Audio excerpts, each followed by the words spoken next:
முக்கியமான ஒரு வேலை. ரொம்ப நாள் வச்சு ஆர்டர் கிடச்சிருக்கு. என்ன வேலை? 40 பேருக்கு வெந்நீர் வைக்கணும். 40 பேருக்கு வெந்நீர் வைக்கணும். சமையல் வேலைக்கு கிளம்பிட்டேன். முக்கியமான வேலை. ஆமாம், நீங்கள் யாரு? நீங்கள் பெரிய சமையல் வல்லுநரா? ஆமாம்மா. என்னென்னலாம் செய்வியா? நிறைய வெந்நீர் வைப்பேன், பச்சை தண்ணி வைப்பேன், அப்புறம் சுடு தண்ணி வைப்பேன். இந்த வெந்நீரையும் சுடு தண்ணியை வைக்க தெரிஞ்சவங்களுக்கு உனக்கு ஆற வைக்க தெரியுமா? தெரியும் தெரியும். அதை முதல் நல்லா கற்றுக்கிறேன். அதுக்குதான் அசிஸ்டன்ட் தேடிக்கிட்டு இருக்கேன். நான் வந்து வேலை சொல்லி தருவா? வேலைக்கு வரீங்களா? எதுக்கு? நீங்கள் எனக்கு சுடு தண்ணி வைக்க சொல்லி கொடுங்க. அதை எப்படி ஆற வைக்கணும் நான் உங்களுக்கு தருவா? தினமும் 1 ரூபா சம்பளம். சரி, மாதம் 30 ரூபா பிடிமானம். மாதம் 30 ரூபா பிடிமானம் பிடிச்சிக்க வேண்டியது. ஆமாம். முக்கியமாக இன்னொரு விஷயம், அந்த மாதம் முடிக்கிறது எதுக்கு தெரியுமா? எதுக்கு? அது மரண பண்டு. யாருக்கு? யாருக்கோ, வக்கீலுக்கு. ஆனால் வேலை சுத்தமாக இருக்கணும். இப்போ என்னோட ஒரு விஷயத்தை சொல்லிடவா? நீங்கள் மாதத்துக்கு ஒரு நாளைக்கு 1 ரூபா, மாதத்துக்கு தினமும் 1 ரூபா, தினமும் ஒரு நாளைக்கு 1 ரூபா சம்பளம். 1 ரூபா ஊதியம் கொடுத்துட்டு 30 நாளையும் நீங்கள் பண்ணி கொடுத்துருவீங்க. தினமும் 1 ரூபா கொடுப்பேன். தினமும் 1 ரூபா பிடிச்சிக்கிறீங்க. இதெல்லாம் உங்களோட வரைமுறை. எனக்கு நான் வந்து பழக வந்துன்னா நான் என்ன செய்ய தெரியுமா? இந்த சுடுதண்ணி காய வைக்க தெரிஞ்சிருக்குது. திடீர்னு ஒரு விஷயம், இந்த என்ன தினமும் 1 ரூபாய் எடுத்துக்கிறாரு அப்படின்னு கோவப்பட்டு சுடுதண்ணியோட உங்களையும் சேர்த்து போட்டு காய வச்சேன்னா வச்சிருந்தேன். சொல்றேன், சாப்பிட்டோன்னா தூங்கிடணும். தூங்கி இருந்துச்சோன்னா சாப்பிடணும். எதுக்கு? சரி, என்ன இப்படி வந்திருக்கீல்ல யார் இல்லாத இடத்துக்கு? என்ன இப்படி?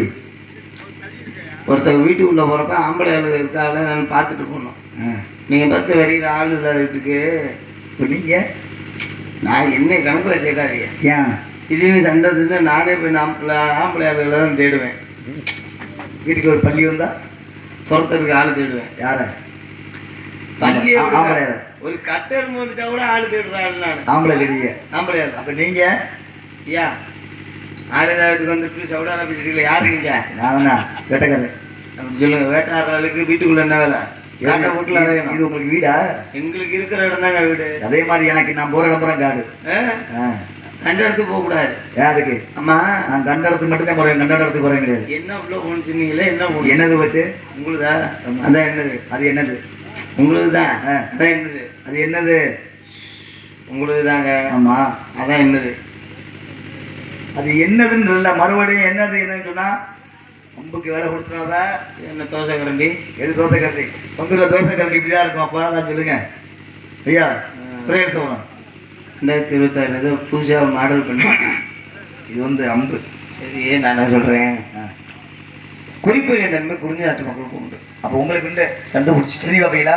கண்டுபிடிச்சிட்டேன். குறி பார்ப்பீங்களா? நீங்கள் காலகாலத்தில் கால்கட்டு போட வந்திருக்கீங்க. யாருக்கு? ஆனால் என் தங்கச்சிக்கிட்ட உங்களை நான் ஒப்படைக்க மாட்டேன். உங்ககிட்ட என் தங்கச்சி ஒப்படைக்க முடிவு பண்ணிட்டேன். முடிவு பண்ணிட்டீங்க.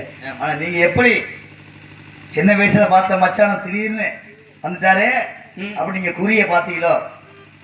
முதல்ல நமக்கு என்ன உறவு முறை, மச்சாங்கிற முறை எப்படி வந்துச்சு? எப்படி வந்துச்சு? உங்கள் அப்பாவும் எங்கள் அப்பாவும் உங்கள் அம்மாவும் அண்ணன் தங்கை. அப்போ நீங்கள் எனக்கு சித்தப்பா தானே வேணும்.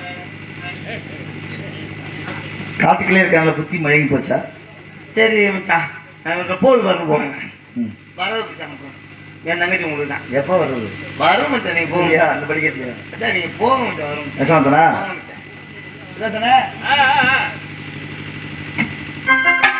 போங்க மச்சான்.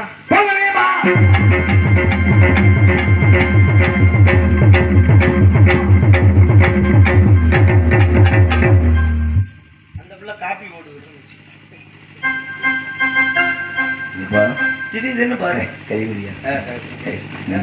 அதான் உன்ன மாதிரி சமூக சேவை காலையிலேயே ஒரு அழகான அற்புதமான கூட்டிட்டு வந்துடுறேன்னு சொல்லு மச்சான். அப்படியா?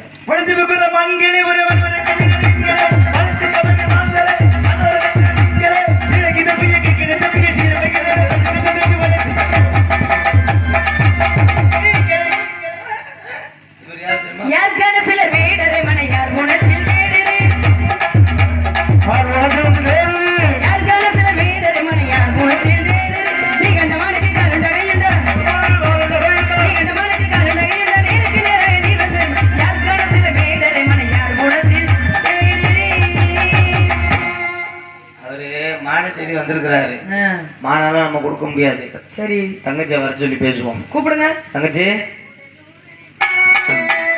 வாட குடிக்க வந்த மல்லி